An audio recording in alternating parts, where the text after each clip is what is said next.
Praise the lord. December 3వ తేదీ 2024. ఈరోజు దేవుని వాగ్దానము.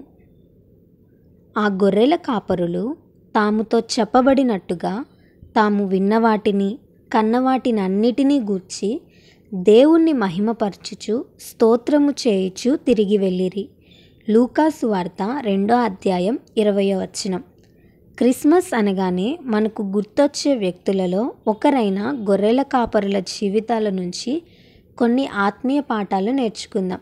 మొదటగా లూకాసు వార్త 2వ అధ్యాయం 15వ వచనం ప్రకారం ప్రభువును దర్శించుటకు ఒకరినొకరు ప్రోత్సహించుకున్నారు. అలానే అదే 2వ అధ్యాయంలో 16వ వచనంలో ప్రభువుని చూడటానికి త్వరపడ్డారు. 17వ వచనంలో ప్రభువుని గూర్చి ప్రచురము చేశారు. చివరిగా 20వ వచనంలో దేవుణ్ణి మహిమపరుస్తూ స్తోత్రము చేయుచు తిరిగి వెళ్ళారు. ఈరోజు ఈ వాక్యం వింటున్న నీ జీవితం ఎలా ఉంది? దేవుని సన్నిధికి త్వరపడుతున్నావా? ఒక్కరినైనా దేవుని మందిరానికి రమ్మని ప్రోత్సహిస్తున్నావా? దేవుని గూర్చి ఒక్కరికైనా చెప్తున్నావా? నీ సాక్ష్యాన్ని ఒక్కరితో అయినా పంచుకుంటున్నావా? దేవుడు నీ జీవితంలో చేసిన కార్యాలను బట్టి, ఆయన నీకు ఇస్తున్న కాపుదలను బట్టి దేవునికి కృతజ్ఞతాస్తుతులు చెల్లిస్తున్నావా?